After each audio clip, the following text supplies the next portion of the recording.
So, all right, students, let's start a new topic. Today, what we are going to study is about the layer of atmosphere. Layer of atmosphere क्या होता है, right? उससे पहले हमें ये समझना पड़ेगा कि एटमॉस्फेयर क्या चीज़ होती है. एटमॉस्फेयर क्या है? हम सुनते रहते हैं यहाँ का एटमॉस्फेयर काफ़ी ख़राब है, वहाँ मत जाना, वहाँ का एटमॉस्फेयर बहुत ख़राब चल रहा है इस समय, इधर चले जाना, इधर का एटमॉस्फेयर अच्छा है, आपको अच्छा लगेगा. तो बार बार हम ये एटमॉस्फेयर सुनते हैं वर्ड अपनी डेली लाइफ में.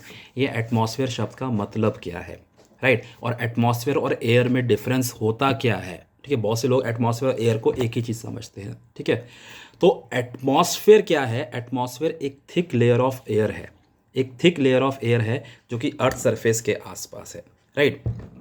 और ये जो थिक लेयर ऑफ एयर है इसे ब्लैंकेट बोला जाता है, ठीक है, जो कि अर्थ सरफेस को कवर करता है. और ये जो अर्थ सरफेस के आसपास है ये काफ़ी सालों से, मिलियन ऑफ ईयर से वहीं का वहीं है, राइट? ये कहीं पे गया नहीं है. ऐसा क्यों है? क्योंकि अर्थ में क्या है? ग्रेविटी है, और वो उस एटमॉस्फेयर को होल्ड करके रखता है अपने पास, राइट? तो हमने क्या समझा? एटमॉस्फेयर क्या होता है? Layer of air, blanket of layer around the earth surface is called atmosphere. अब यहाँ पे एक और क्वेश्चन बन जाता है कि एयर क्या चीज़ होती है? एयर क्या है? Air basically mixture of gases है, राइट? एयर के अंदर बहुत सारी गैसेस है. As we all are aware कि कौन कौन सी गैसेस हैं. हम सबको पता है कि मेजर गैसेस कौन सी हैं. सबसे मेजर गैस कौन सी होती है? नाइट्रोजन. सेकंड नंबर पे कौन सी आती है? ऑक्सीजन. और थर्ड नंबर पे आपकी 4-5 गैसेस को मिला के गैस बनती है, वो सिर्फ 1% होता है, राइट? उसमें कौन सी आती है? सबसे मेजर कार्बन डाइऑक्साइड, उसके बाद हीलियम, आर्गन, जियोन, एक्सॉन और वाटर वेपर भी उसके अंदर आता है. तो ये सारी गैसेस मिलाकर क्या बनती है? एयर बनती है. एयर हम सबको पता है कितनी इंपॉर्टेंट है, बिना एयर के हम लाइफ के बारे में सोच भी नहीं सकते हैं. तो ये तो बात हो गई एटमॉस्फेयर की. एटमॉस्फेयर क्या होता है? Blanket of layer, blanket of layer around the earth surface is called atmosphere. अब हम आते हैं अपने मेन टॉपिक पे कि लेयर ऑफ एटमॉस्फेयर्स होता क्या चीज़ है. सबसे पहले तो हमें ये समझना पड़ेगा कि एटमॉस्फेयर को लेयर्स में हमने बांटा क्यों है. जब हमने एटमॉस्फेयर पढ़ लिया तो फिर लेयर्स में बांटने की इसको ज़रूरत क्या है? एक्चुअली क्या होता है, अपने स्टडी पर्पस के लिए, ताकि हम अपना और ज़्यादा इसको इन डेप्थ स्टडी कर सके, हमने एटमॉस्फेयर को उस लेवल ऑफ एक्टिविटीज़ के हिसाब से कि कौन कौन सी एक्टिविटीज़ होती हैं एक पर्टिकुलर एरिया तक, ठीक है, उसके हिसाब से हमने उसको लेवल्स में क्लासीफाई कर दिया. जैसे कि जितने भी वेदर फिनोमिना होते हैं, चाहे वो बारिश हो गई, चाहे वो सनशाइन हो गया, चाहे वो रेन हो आपका ये क्लाउड्स फॉर्मेशन हो गए, ये जितनी भी चीज़ें होती हैं एक पर्टिकुलर एरिया तक ही होती है, उसके बाद नहीं होती है. ठीक है, तो उसके हिसाब से हमने एक लेयर बना दी. उसके बाद जो हमारे एरोप्लेन्स हैं वो एक पर्टिकुलर लेयर में ही उड़ सकते हैं, एक पर्टिकुलर जगह पे ही उड़ सकते हैं, उसके हिसाब से हमने एक अलग लेयर बना दी. जो हमें रेडियो सिग्नल्स दिख रहे हैं, ठीक है, रेडियो सिग्नल्स हमें दिखते नहीं हैं, सॉरी, रेडियो सिग्नल्स की वजह से जो हम कम्युनिकेशन कर पाते हैं ये एक पर्टिकुलर लेवल पे ही हमें दिखाई मिलते हैं. ठीक है, उसके हिसाब से हमने लेयर बना दी. तो basically on the basis of activities we have formed the atmosphere into different layers. Now let us study these layers in details. सबसे पहली जो लेयर आती है वो है ट्रोपोस्फेयर. अब ये ट्रोपोस्फेयर क्या है? ट्रोपोस्फेयर को फर्स्ट लेयर ऑफ एटमॉस्फेयर बोला जाता है. ये अर्थ के सबसे नज़दीक होता है, closest to the earth, right? और यहाँ पे जितनी भी वेदर एक्टिविटीज़ होती हैं, whether it is a cloud formation, whether it is a rain, whether it is a wind, ठीक है, सनशाइन, जितनी भी एक्टिविटीज़ होती है सब इसी लेयर में हो रही है. तो ये सारी एक्टिविटीज़ हमारी लाइफ के लिए, हमारे सर्वाइवल के लिए सब इम्पॉर्टेंट है. सनशाइन इम्पॉर्टेंट है, रेन इम्पॉर्टेंट है, विंड इम्पॉर्टेंट है, जितनी भी वेदर एक्टिविटीज़ हो रही हैं सब इस लेयर में हो रही हैं. ठीक है, इसकी रेंज क्या मानी जाती है? अराउंड 18 किलोमीटर्स तक मानी जाती है. अब ये 18 किलोमीटर्स को हम मेज़र कैसे करते हैं? इसको हम सी लेवल से मेज़र करते हैं, राइट? सेकंड आती है कौन सी लेयर? स्ट्रेटोस्फेयर. स्ट्रेटोस्फेयर हमारी सेकंड लेयर है. यहाँ पे दो इम्पॉर्टेंट चीज़ें होती हैं. सबसे इम्पॉर्टेंट चीज़ यहाँ पे क्या है? यहाँ पे ओजोन लेयर है. ओजोन लेयर सबसे इम्पॉर्टेंट चीज़ है. ये क्या होता है ओजोन?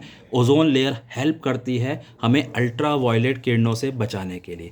हमारे सन से बहुत सारी हार्मफुल अल्ट्रा वायलेट रेज निकलती हैं. अगर ये ओजोन लेयर नहीं होगी ना तो ये जितने भी हार्मफुल अल्ट्रा वायलेट रेस हैं ये सब अर्थ तक पहुंच जाएगी। इसका हार्मफुल इम्पैक्ट क्या होगा? इसका हार्मफुल इम्पैक्ट ये होगा, इससे स्किन बर्न हो सकता है, इससे स्किन कैंसर हो सकता है, और इससे बहुत सारी स्किन डिजीज़ भी हो सकती है। तो ये सारे हार्मफुल इम्पैक्ट किसकी वजह से हो सकते हैं? हार्मफुल अल्ट्रा वायलेट रेस की वजह से, राइट। और इसको अर्थ तक पहुंचने से कौन बचाता है? ओजोन लेयर बचाती है। सेकेंड लेयर स्ट्रेटोस्फेयर के पास सबसे इंपॉर्टेंट चीज़ क्या है? Ozone layer, right. एक और इम्पॉर्टेंट चीज़ यहाँ पे होती है, एरोप्लेन्स यहाँ पे उड़ते हैं, ठीक है। जैसे मैंने आपको बताया कि जितने भी क्लाउड फॉर्मेशन है वो सारे कहाँ होते हैं? फर्स्ट लेयर में होते हैं। फर्स्ट लेयर में क्लाउड फॉर्मेशन हो गया, सारी वेदर एक्टिविटीज़ हो गई, ठीक है, सनशाइन हो गया।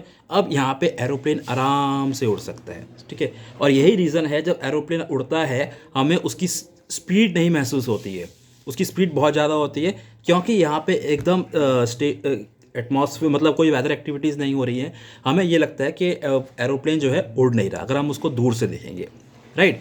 यहाँ पे ही वो आराम से उड़ पाता है, क्योंकि जितनी भी वेदर एक्टिविटीज़ हो रही हैं तो वो सब नीचे हो रही हैं। यानी कि स्ट्रेटोस्फेयर में दो इंपॉर्टेंट एक्टिविटीज़ होती हैं। क्या? एक तो उसके पास ओजोन लेयर है जो हमें हार्मफुल अल्ट्रावायलेट रेस से बचाता है, दूसरा यहाँ पे एरोप्लेन उड़ते हैं। अब बात करते हैं हम अपनी तीसरी लेयर की। तीसरी लेयर हमारी कौन सी होती है? मीजोस्फेयर बोला जाता है। मीजोस्फेयर का मतलब भी हो गया मिडल की लेयर, ये हमारी मिडल लेयर है। इसके बाद दो लेयर और रह जाती है, राइट। मीजोस्फेयर का सबसे इंपॉर्टेंट रोल ये रेडियो सिग्नल्स को ट्रांसमिट करने में मदद करता है, ठीक है। और रेडियो सिग्नल्स को, as we all are aware कि रेडियो सिग्नल से ही जितना भी कम्युनिकेशन हो रहा है आज की डेट में, weather it is through it's internet, weather it is through mobile phones, ठीक है, ये सब किसकी वजह से पॉसिबल है? रेडियो सिग्नल्स हैं तो ही पॉसिबल है, अदरवाइज ये सब पॉसिबल नहीं होगा। तो ये रेडियो सिग्नल्स को डिटेक्ट करने में, उसको हम तक पहुंचाने में ये वाली लेयर ही काम आती है, मीजोस्फेयर। एक और इसका रोल होता है इंपॉर्टेंट, जितने भी मेटेरॉइड्स होते हैं, राइट, जो हमारे स्पेस से आते हैं वो यहीं पे आके ख़त्म हो जाते हैं, बर्न हो जाते हैं, राइट। वो धरती तक नहीं पहुंच पाते, अदरवाइज उसका एक बहुत बड़ा इम्पैक्ट होता है। तो ये लेयर बेसिकली दो इंपॉर्टेंट रोल कर रही है। क्या? रेडियो सिग्नल्स को डिटेक्ट करने में रोल प्ले कर रही है। सेकंड, जितने भी मेटेरॉइड्स हो रहे हैं सब यहाँ पे आके बर्न हो जा रहे हैं। अब आती है हमारी फोर्थ लेयर, जिसको हम क्या बोलते हैं?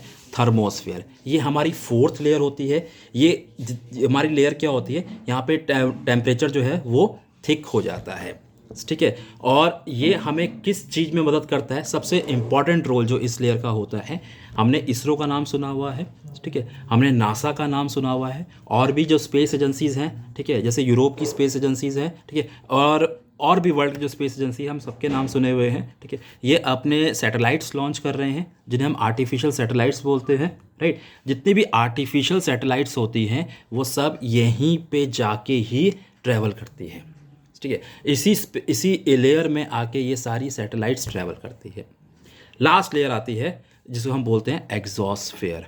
एग्जॉस्फेयर ही बेसिकली आपको मैं बताता हूँ एग्जॉस्फेयर क्या बनाती है? स्पेस बनाती है। हम सुनते हैं ना, स्पेस में ये है, स्पेस में वो है, ठीक है, मेरे को स्पेस में जाने का मन है, यानी कि आप ये समझ लो ये स्पेस का पार्ट है, ठीक है। यहाँ से क्या शुरू हो जाता है? आपका स्पेस शुरू हो जाता है, यानी कि यहाँ पे कुछ भी नहीं है, यहाँ पे आपको कुछ नहीं मिलेगा, ठीक है। और यहाँ पे एयर के मॉलिक्यूल्स जो है आपस में ड्रिफ्ट कर जाते हैं, टूट जाते हैं, इसलिए एयर बहुत थिन हो जाती है, ठीक है। एटमॉस्फेयर बिल्कुल ना के बराबर हो जाता है यहाँ पे, ठीक है। यहाँ से स्पेस का रास्ता शुरू हो जाता है, अंडरस्टूड। सो हमारी ये 5 लेयर्स होती हैं एटमॉस्फेयर की।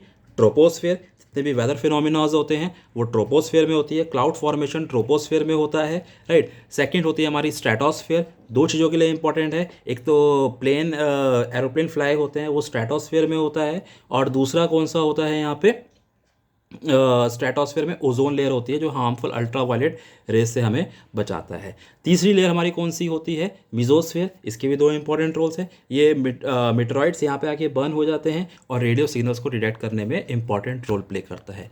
चौथी लेयर कौन सी थी हमारी? चौथी लेयर थी हमारी थर्मोस्फेयर। थर्मोस्फेयर में हमारे जो नासा है, इसरो है, ये हमारे जो स्पेस सैटेलाइट्स हैं वो सब यहीं पे ही ट्रैवल करती है। और लास्ट लेयर आती है हमारी एग्जॉस्फेयर। एग्जॉस्फेयर क्या करती है? ये बेसिकली स्पेस जाने का एक रास्ता समझ लीजिए। अब यहाँ पे एयर बिल्कुल थिन हो जाती है, उसके मॉलिक्यूल्स टूट जाते हैं। आई होप आपको लेयर्स ऑफ एटमॉस्फेयर समझ आ गया होगा. If you like this video, do let me know in the comment box, and thank you and bye bye. Bye.